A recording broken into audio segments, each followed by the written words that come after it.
Saudara-saudari terkasih dalam Kristus, hari ini Senin 28 Oktober 2024 merupakan pesta Santo Simon dan Santo Yudas Rasul. Bacaan dibawakan oleh Teresia Siska Chandra, Mazmur dilantunkan oleh Faustina Sherenita, dan renungan ditulis oleh Stefanus Joko Triantoro. Selamat menekuni sabda Allah. Mari kita semakin mengasihi, semakin peduli, semakin bersaksi.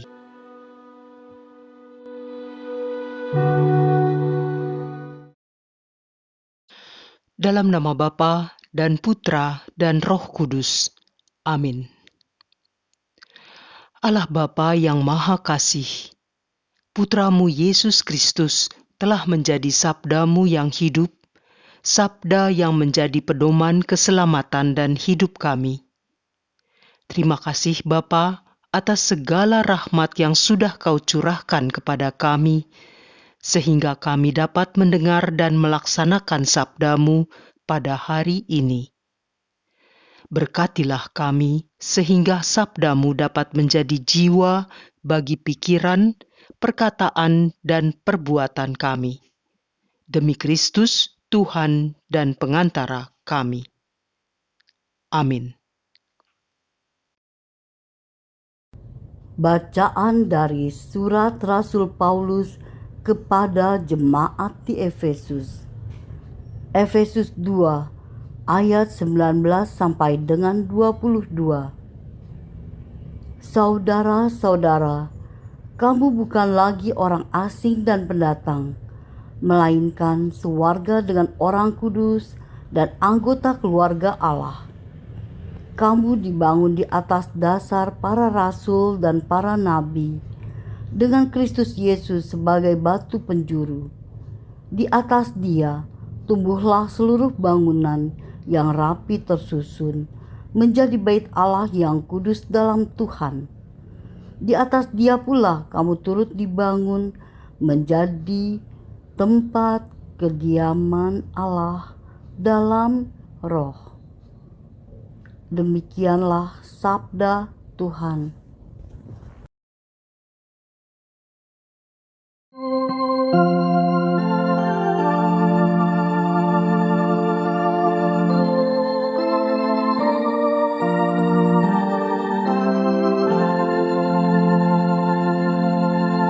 Di seluruh bumi bergemalah suara mereka.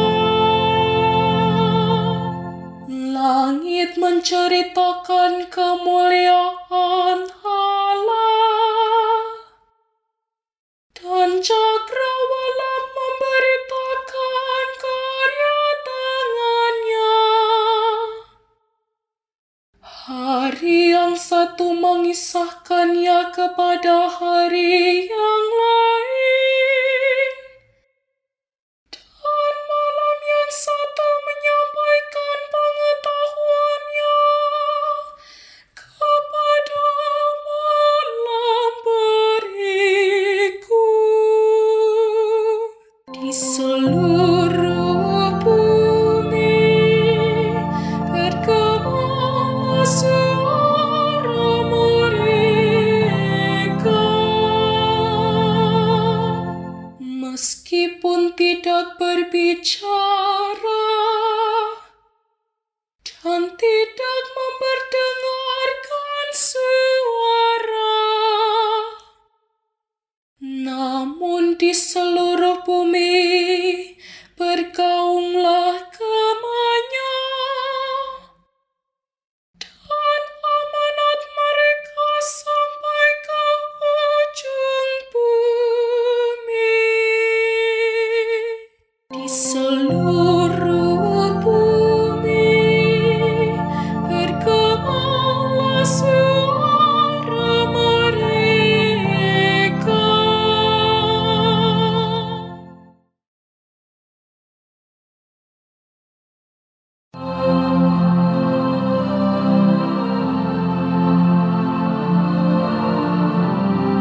Inilah Injil suci menurut Lukas.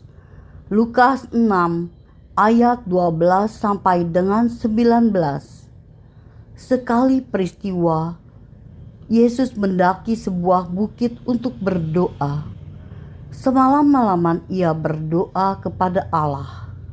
Keesokan harinya, ketika hari siang, ia memanggil murid-muridnya, lalu memilih dari antara mereka 12 orang yang disebutnya rasul. Mereka itu ialah Simon yang juga diberinya nama Petrus, Andreas saudara Simon, Yakobus dan Yohanes, Filipus dan Bartolomeus, Matius dan Thomas, Yakobus anak Alfeus, dan Simon yang disebut orang Zelot, Yudas anak Yakobus, dan Yudas Iskariot yang kemudian menjadi pengkhianat. Lalu Yesus turun bersama mereka dan berhenti pada suatu tempat yang datar. Di situ berkumpul sejumlah besar dari murid-muridnya dan banyak orang lain yang datang dari seluruh Yudea dan dari Yerusalem, dari daerah pantai Tirus dan Sidon. Mereka datang untuk mendengarkan Dia dan untuk disembuhkan dari penyakit mereka. Juga mereka yang dirasuk oleh roh-roh jahat beroleh kesembuhan. Dan orang banyak itu berusaha menjamah Dia, karena daripadanya keluar suatu kuasa, dan semua orang itu disembuhkannya. Demikianlah sabda Tuhan.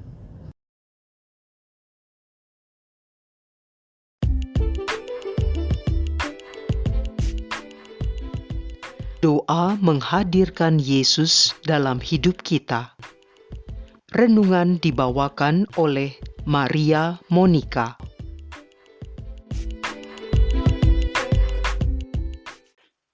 Bapak, Ibu, saudara-saudari, dan anak-anakku yang dikasihi Tuhan Yesus Kristus.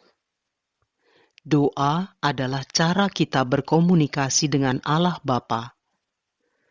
Dengan doa, kita sedang berusaha untuk semakin dekat dan menghadirkan Allah dalam setiap langkah hidup kita. Dalam Injil Lukas hari ini, Tuhan Yesus mengajarkan kepada kita bagaimana berdoa atau berkomunikasi dengan Allah Bapa.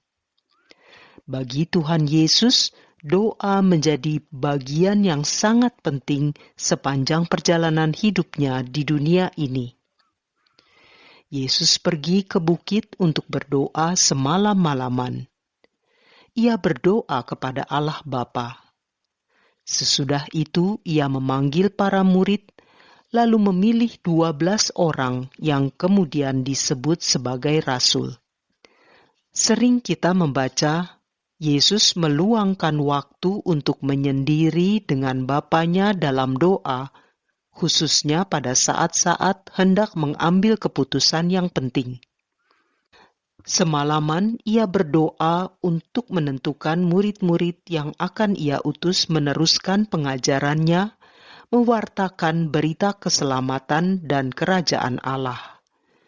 Ia kemudian memilih orang-orang yang dapat menerima rahmat perutusan sebagai rasul.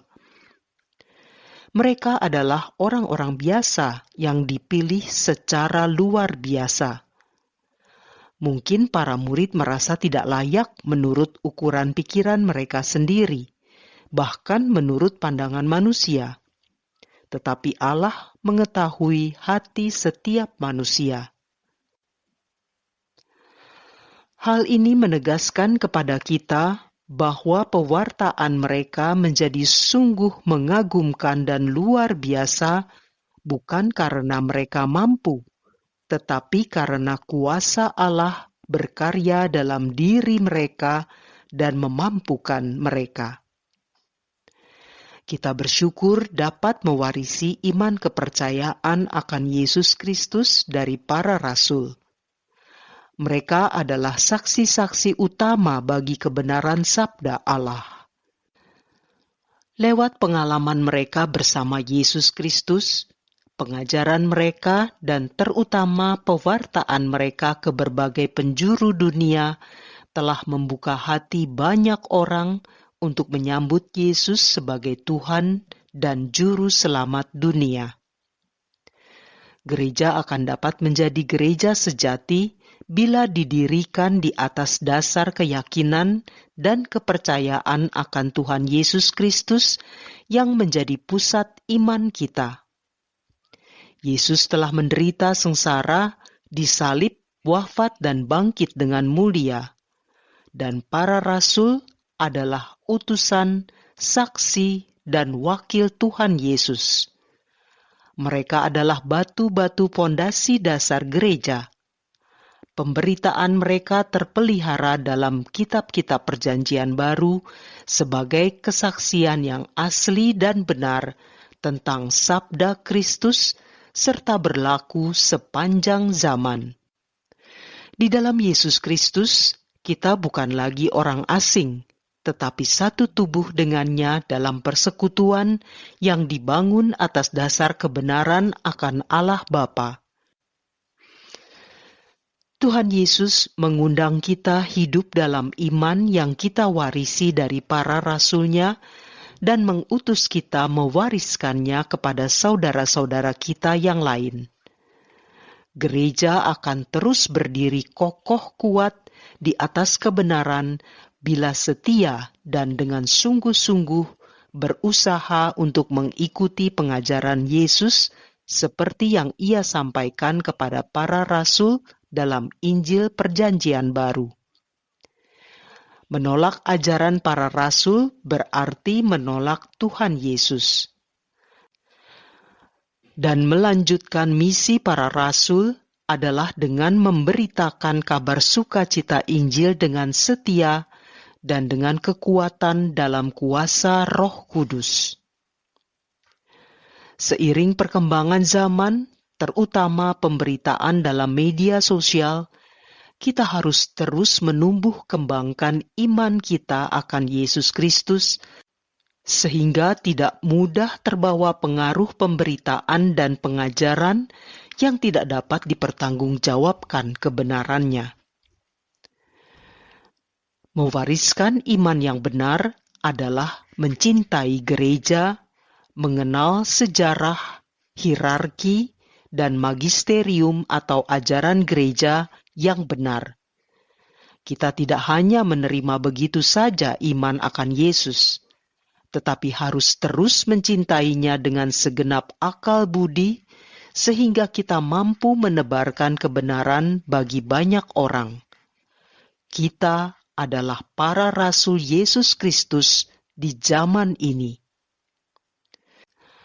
Pertanyaan refleksi bagi kita sekarang, maukah kita menjadi rasul-rasul Kristus masa kini?